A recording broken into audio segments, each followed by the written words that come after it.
What's up, YouTube? Franchise Sports TV back again with another video. Like, share, subscribe to the channel if you haven't done so already. And also, if this is your first time. I'm gonna make this real quick. I always say that, I always talk forever, but make this real quick. Um, I don't know what Coach Mike Homer Simpson Budenholzer has over the Bucks front office, the Bucks owners, but his job seems to be bulletproof. Um, I I don't understand the massive blowouts that the Bucks have been receiving. Not too long ago, they was blown out by 40 points in Memphis by the Grizzlies, right? Remember that? That was about a month ago almost now, right? And then last night, they were blown up by almost 30 points by the lonely Charlotte Hornets at home in Milwaukee. So, in front of the home stands, I don't know what Budenholzer has, but whatever he has the magic, whatever he got going on over there. I don't know. He's a very lucky man. Other than winning the ring, but he won that ring under the might of Giannis, you know? And I think about this article that I read right after they won that the Bucks owner, I forgot the Bucks owner's name. Both of them came to the locker room right after, was it game 2 of the semifinals in 2021 semifinals against the Brooklyn Nets, and both of the owners are asking Budenholzer, what's going on, my guy? Why are we getting our ass beat like that in the playoff game? I think it was game 2. Why are we getting our ass beat like that in the playoff game? He was almost on the verge of getting fired. There's even talks of him getting fired, you know? But he prevailed under the strength of Giannis, actually under the strength of the team, and now he's the coach with the NBA ring on his hand. But during that whole time, I was saying, he should be fired for this, you know? And this is still going on. It's still getting blown out. Now he got blown out twice by more than 30 points. I'm like, most people who don't do their job correctly, they out, right? They out of a job, right? Right?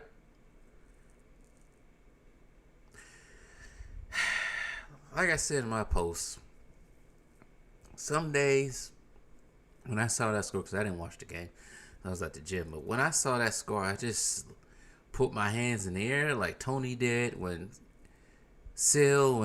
Carlo killed Fat Tony in the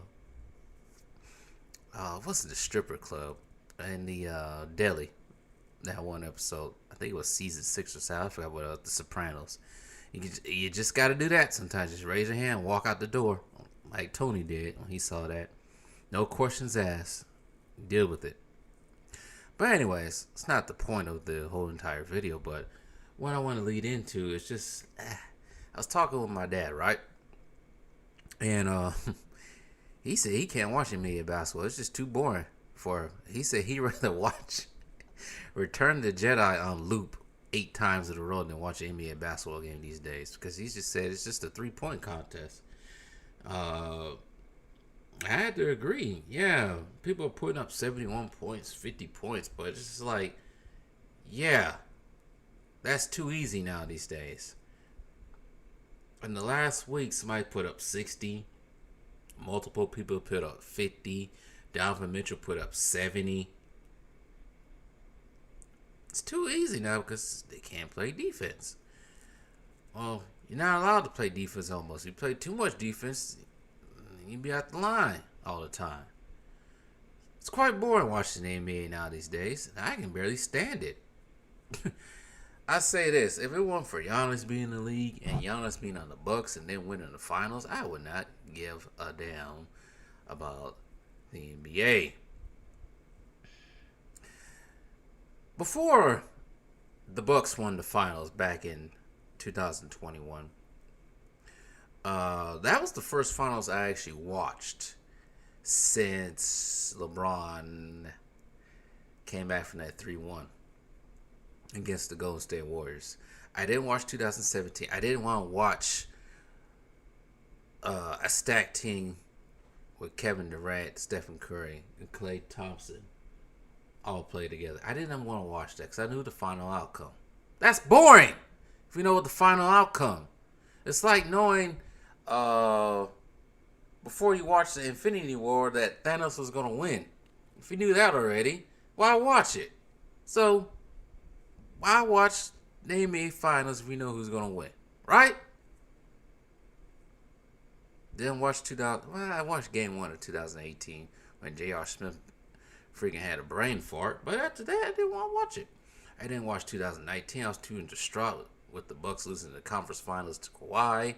I especially didn't watch anything in the bubble due to certain things that was going on with the bubble. I'm still not down with what the Bucks did during the bubble. Whatever. I'm over it. Yeah. So 2021 finals, I actually watched it. I didn't watch last year's finals. It's just boring to me now. Boring. It's not thrilling. I'd rather watch grass grow. I used to say that about watching golf. At this point, I'd rather watch a golf. I'd rather watch handball, poker. Shoot. Or watch people cut the grass. That's more thrilling than watching NBA basketball these days. I try to watch. Like, the only time I really watch a game is when the Bucks are on. Other than that, I ain't watching nobody else. And if I am, it's background noise, as I work on something else. So, yeah, that's kind of how I feel about the NBA. And it's kind of translating to YouTube because I kind of don't want to respond every day to what's the news. Because, I'd rather talk about things of the past at this point. It's kind of the same thing when it comes to the entertainment field. Well, sports is entertainment, but Hollywood and all that stuff, I don't care. Boring. I haven't watched any of these movies that have been coming out lately. They're boring. These superhero movies, boring. I think only two superhero movies I watched last year, that came out last year was The Batman and Doctor Strange, and Doctor Strange was a heap of garbage. And I couldn't keep my eyes open watching The Batman. Oh yeah, Morbius too. I watched that the other day, and that was quite boring too. I found myself playing solitaire. Entertainment in general is just boring these days.